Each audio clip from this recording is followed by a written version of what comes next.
Love you.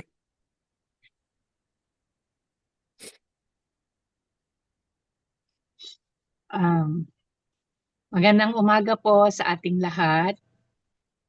Yun nga po, last preaching ko, last February 8. So, 5 months after, nandito po uli ako sa inyo, trying to share with you the Word of God based on my recent experiences.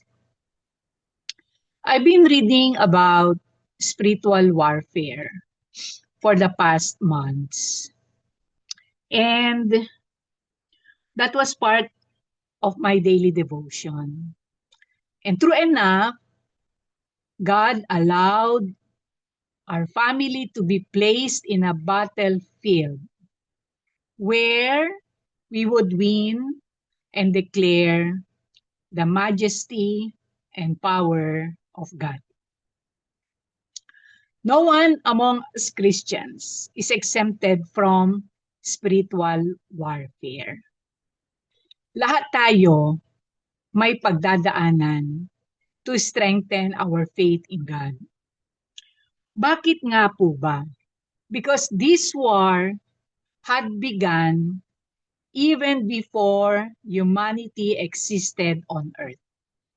Kung maalala niyo po ang kwento sa Ezekiel 28:14 to 17, Lucifer, an angel with a high rank, became discontent and prideful and exalted himself above God.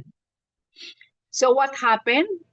He and his army were cast down here on earth, and he continued the war with us, God's creation. He is doing the battle around us and in us. Ibig sabihin, with our surroundings and our battle within ourselves. So tayo po muna ay manalangin. Ama namin sa langit, salamat po sa araw na ito na pinagkaloob mo sa amin panibagong buhay, panibagong kalakasan, panibagong pagkakataon makapagsamba sa inyong dakilang pangalan. Lord, alam niyo po ang laman ng aming mga puso and we lift them up to you. Buksan mo po ang aming mga mata, aming mga tenga, ang aming mga isipan, Panginoon, upang matanggap po namin ang inyong salita sa umagang ito. Ito po ang aming dalangin sa pangalan ni Jesus. Amen.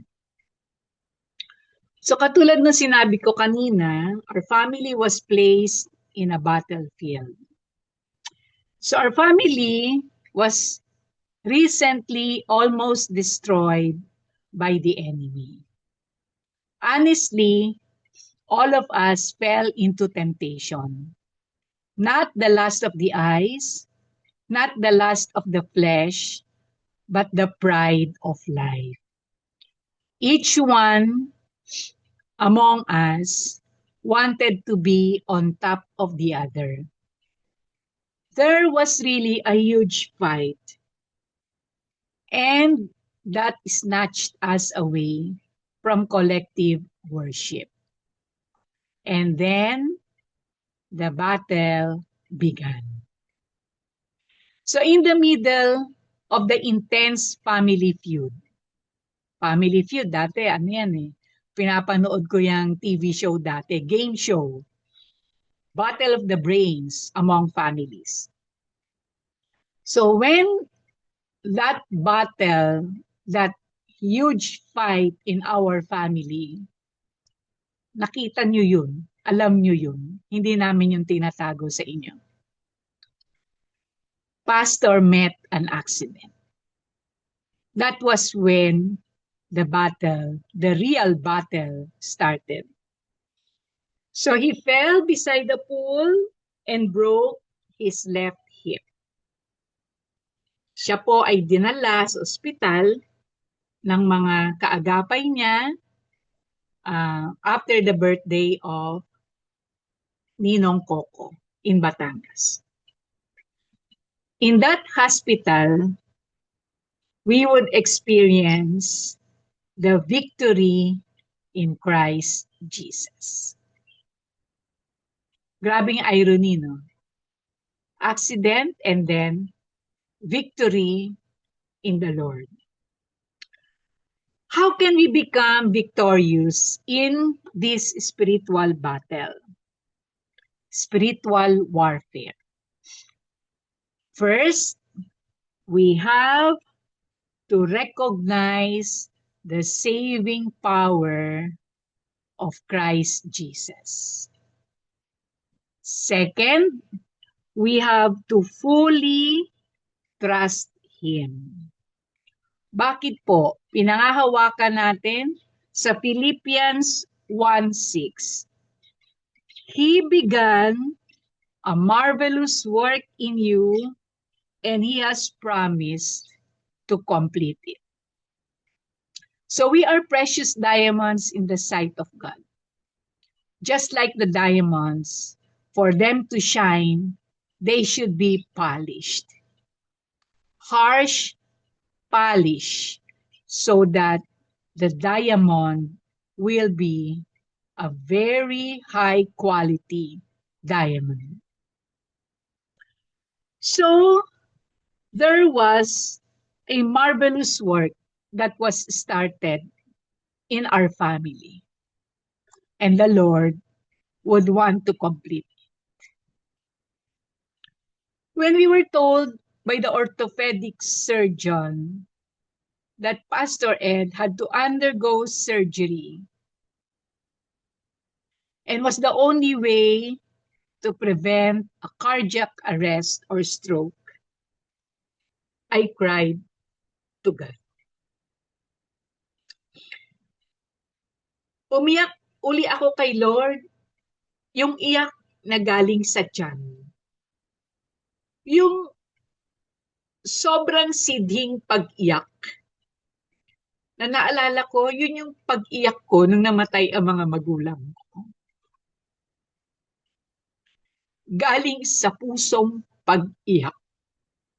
Hindi lang galing sa mata, galing sa puso, at galing sa tiyan. I cried heavily to God to rescue us from the situation. Bakit? The reality set in my mind. Wala po kaming pera. And when the doctor told me, because I asked, Dok, magkano po aabutin ang operasyon? So he told me, sa professional fee ko, 120,000. Sa titanium, bakal, 180,000. Pwedeng mas mataas pa kasi wala niya sa Pilipinas eh. Ino-order yan sa abroad. Anesthesiologist, half of my professional fee, that's 60,000. So when I computed, 360,000 base price. At dun sa ospital na yun, for sure hindi namin yung kakayanin. Lulubog kami sa finances. So the doctor saw me crying and he asked me, tight ba ang budget ninyo? Opo, Dok, wala po kaming pera. And Benjo, being prepared by God to be a pastor someday, was there beside us. Sinamahan niya kami. Nakita rin niya yung miracle of God unfolding before his very eyes. So the doctor gave us ways to generate funds. Sabi niya, punta kayo sa government agencies, pa-photocopy ninyo. Ito, marami yung x-ray na broken hip siya. Yung femoral neck niya, nakahiwalay na dun sa hip. And anytime, magka-cardiac arrest yan. Punta kayo sa mga politicians na kakilala ninyo. Ako, sabi niya, I accept guarantee letter kasi may pera naman ako. Pwede ko kayong dalhin sa ibang ospital, doon kayo operahan. Pero kailangan ka na talagang i-admit. And so we were still looking for a miracle. Sabi namin, Dok, pwede bang mag-heal naturally ang fractured hip? Sabi niya, ay hindi na. Kasi halos laglag na yung paa niya eh. So ganito na lang, para makontento kayo, tapos malaman ko rin ano yung size ng bakal na ipapasok sa kanya, magpa-x-ray muna kayo. So, we were just praying. Punta kami sa x-ray room and I sat there in the lobby. And I continued my cries to the Lord. Kasi wala talagang ibang paraan. So while Benjo and Pastor Ed were there in the x-ray room, God impressed in my heart that Pastor Ed cannot be stopped from serving him. And I should be the helpmeet because his calling is my calling as a pastor's wife. Because if he would not undergo surgery, he would eventually die. Pwede siyang mamatay na lang sa tabi ko pag inuwi namin siya sa bahay. And I would not allow that.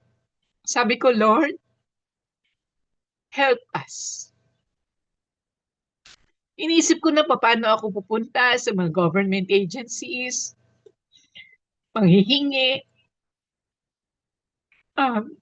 Although it was something legal naman, government agencies are also mandated to offer financial help.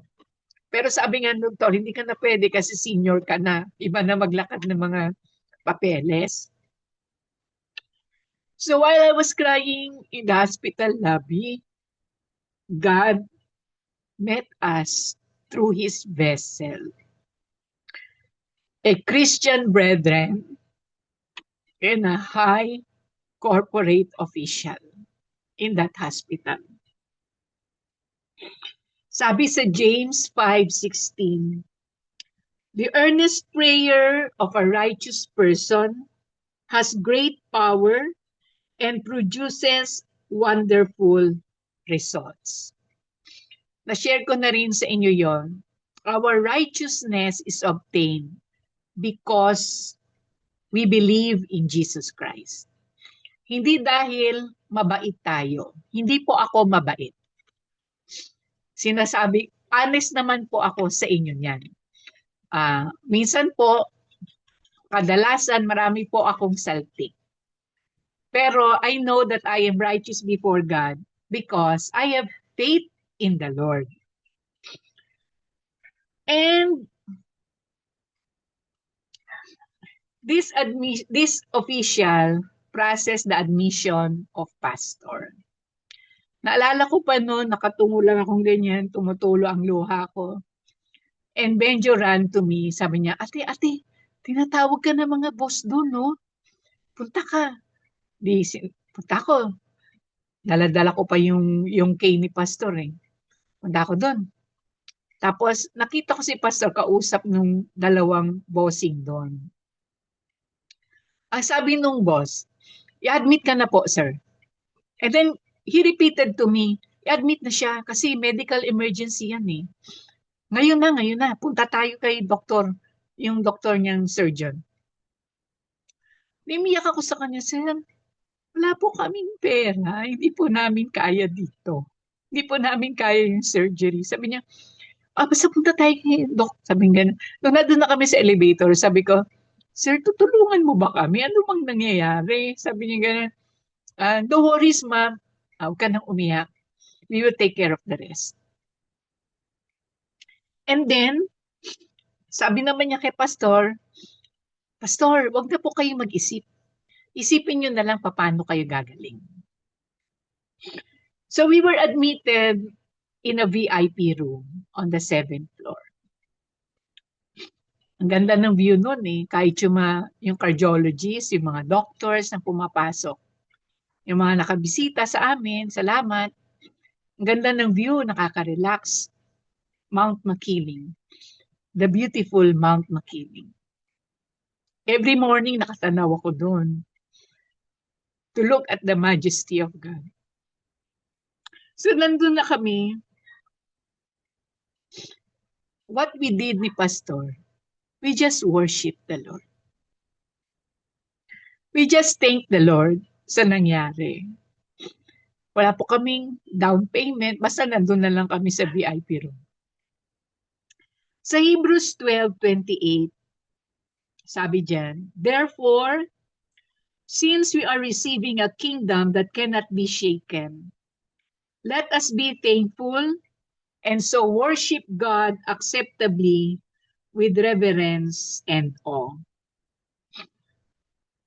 We knew God rescued us from the situation. But as human beings, we couldn't believe what was happening. Inamin ko na rin yun sa inyo, di ba, na nag-worry ako, baka nagda-doubt ako noon, pero sabi ko, Lord, you made this happen. Pero at the back of my mind, as a human being, sabi ko, baka ganun din ang naisip ni Eunice, baka promissory note, someday babayaran din namin. So, hindi namin kaya yung hospital na yon.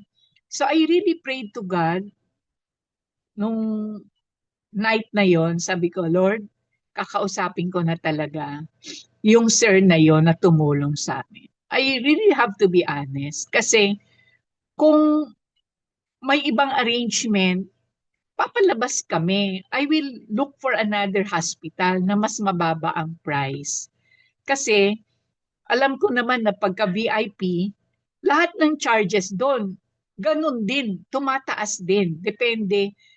Kasi nung nanganak ako sa mga anak ko, nasa ganung room din ako because of the cousin of pastor na OB-GYN ko. VIP din yung uh, room namin doon. So matataas din yung charges. But we were also free kasi nga sa cousin ni pastor na doktor. So talagang nasa isip ko yun na pag nakita ko siya the following day, pag dinalaw kami as he promised, magiging honest talaga ako sa kanya. And then, nung dumating nga siya the following day, dinalaw kami, kinamusta kami.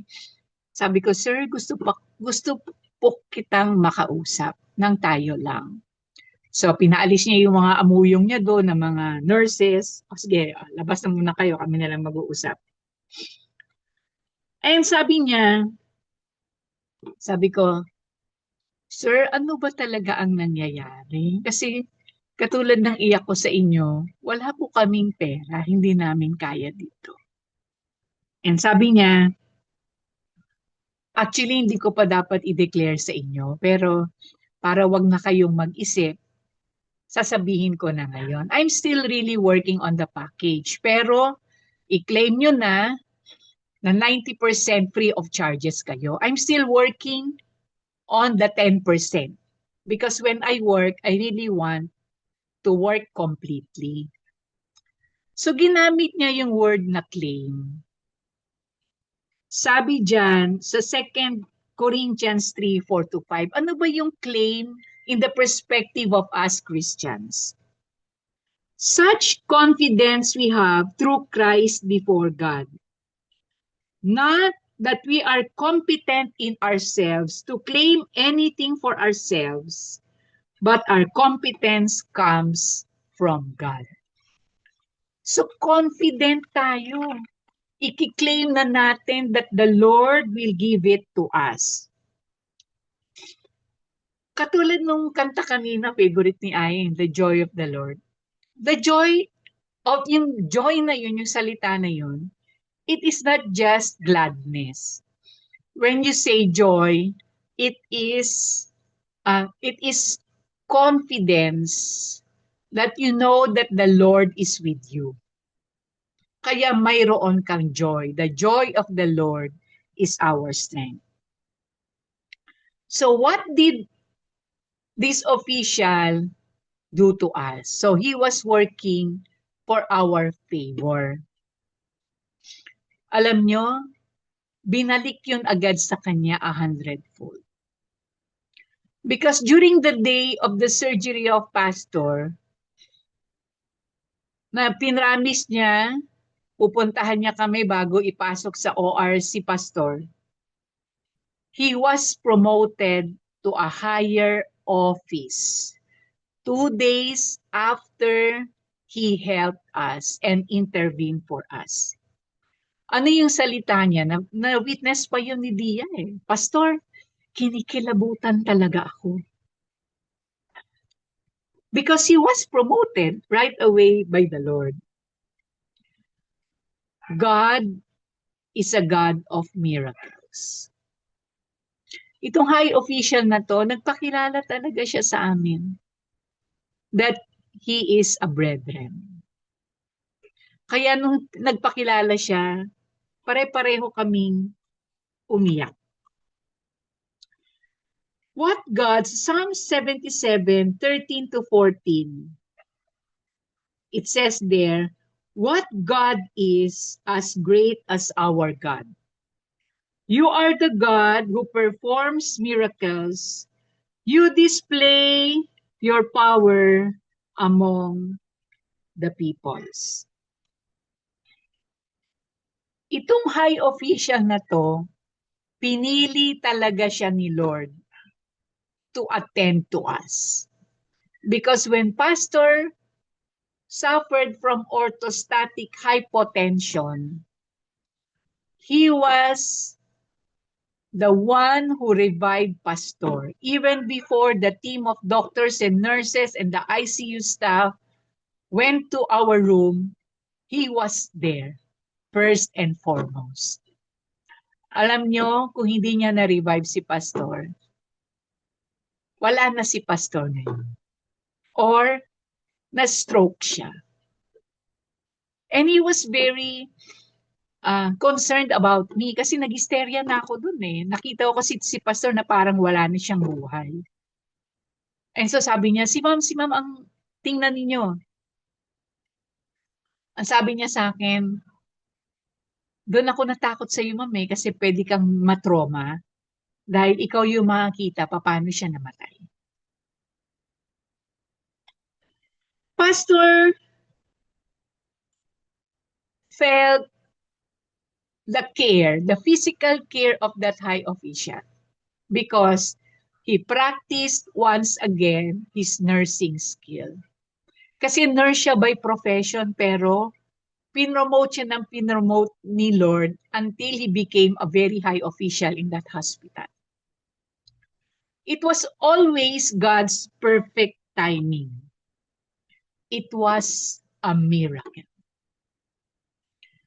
Pastor was discharged from that hospital with 100% free of financial expenses. Kahit po yung rehabilitation packages niya, free na po yun.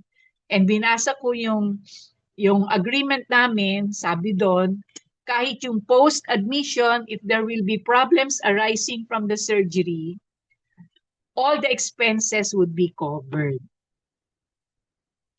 Now, in our continuing spiritual warfare, we should guard our heart. So yun na, saving power of God, you have to recognize. Number 2, you have to fully trust the Lord. And number 3, you have to guard your heart. Let us guard our hearts. So if a computer has a central processing unit that controls it, we have our heart that serves as our control center. Yung mga iniisip natin, yung mga gusto natin, yung mga emosyon natin, yung mga desisyon natin sa buhay come from our heart. It is also that part in us that communes with God. Proverbs 4:23. Above all else, guard your heart, for everything you do flows from it. What we experienced as a family was a wake-up call.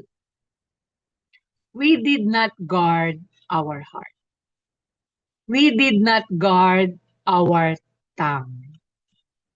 So many hurtful words were exchanged between one and the other. During that heavy fight, para rin kaming mga hindi Christians, admittedly.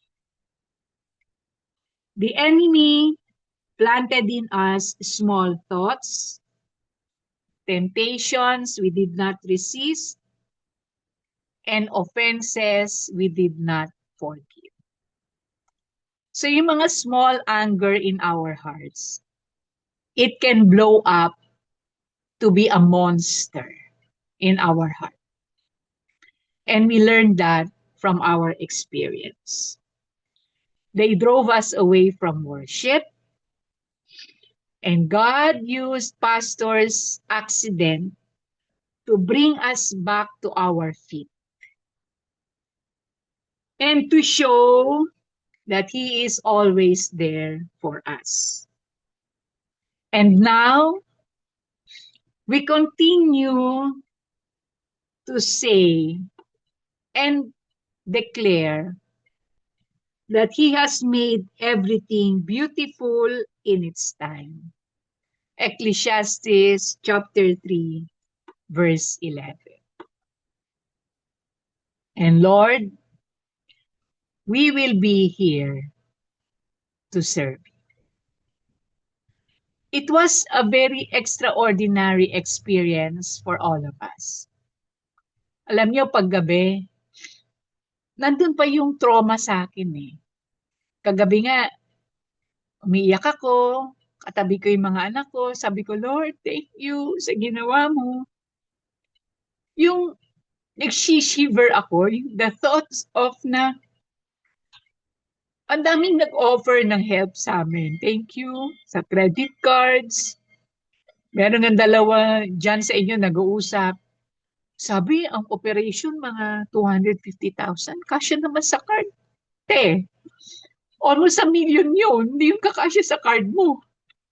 Sabi ko, Lord, salamat kung halimbawa nag-credit card kami, nakaraos. Pero Lord, di namin kayang bayaran yun. Kasi magkano lang ba yung combined pension namin ni Pastor? Talagang basic food lang yun. And in my mind, sabi ko, Lord, hindi ko pwedeng pabayaan si Papa na mamatay na lang siya dyan. Kasi sayang yung buhay niya. He has a ministry. Kaya nga nung nire-revive ko siya, Papa, sinisigaw ako siya, nangyari sa'yo. Hindi ka pa pwedeng umuwi kay Lord. May ministry ka pa. Pa! Ganun pala yun. When you see your loved one, parang dying in front of you, hindi mo makakalimutan yung eksena eh. Kasi si Papa nun talagang nakatingin lang siya, hindi niya ako naririnig, hindi niya ako nakikita. Tapos tumutulo na yung laway niya. Alam nang wala ng control sa brain. And I really cried to God. Tapos, yung kagabi nga sabi ko, imagine mo ate, Dia, kung makaraos man tayo sa credit card, mabayaran natin yun siguro. Minimum ng 30,000 saan tayo kukuha. And initially, when I prayed to God, sabi ko, Lord, ibenta ko na lang yung kotse. Pero yung story ng kotse na yan, alam niyo yan, I prayed for that.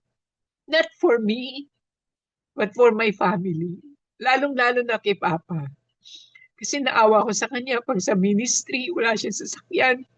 Hirap lang. Commute lang siya, ang hirap. Sabi ko, Lord, bigyan mo naman kami ng kotse. Hindi ko alam pa paano. Pero I have my full trust in you na bibigyan mo kami. And so in my heart, benta ko na lang para lang makaraos. And God did not allow that. Kasi binigay ni Lord yan sa amin. Hindi niya yan kukunin, babawiin para sa ibang gastos. And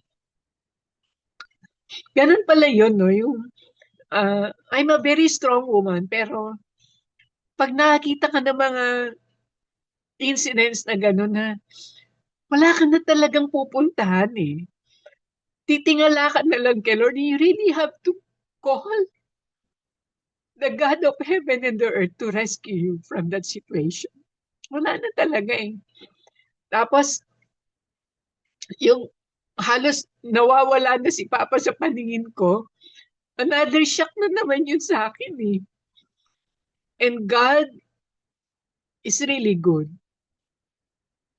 He is really powerful and majestic. Salamat nga Lord na pati yung medication ni Papa, may mga nag-love gift na sa amin. Hindi kami pinabayaan ni Lord. Kasi alam ni Lord, wala kaming kakayanan. And our strength is only dependent on Him alone. Salamat po sa inyong lahat. Kasama namin kayo sa naging warfare na ito. And we ended up victoriously. Pero sabi nga, it's a continuing warfare that we have to always be guarding our relationship with the Lord Jesus Christ. Salamat po sa mga naging kaagapay namin. Mahal namin kayo. Salamat po. Ito po ang aming testimony sa buhay namin as we serve the Lord. Blessed birthday po kay Papa. 65 years old na siya. Minsan nga, tinitinaw ko siya, naawa ko na natatawa. Kasi sa ganong edad niya, nung pa siya na ospital, nung pa siya na operan, hindi lang ordinaryong operasyon, talagang napaka-intricate na operasyon na milyones ang halaga. Lord, salamat po sa inyo. Tayo po'y manalangin. Ama, salamat sa sandaling ito. Salamat that we can continue to commune with you and experience your power in our lives. Lord, kanya-kanya kaming dinadaanan sa buhay. Kanya-kanya kami ng pagtawag sa iyo. But Lord, you are a God who is omniscient. Nakikita mo kaming lahat. You are omnipotent. You are all-powerful sa buhay namin. And you are omnipresent. Nandyan ka lang, Lord, sa tabi namin. Nararamdaman mo kami, Panginoon. Ito po ang aming dalangin sa pangalan ni Jesus. Amen.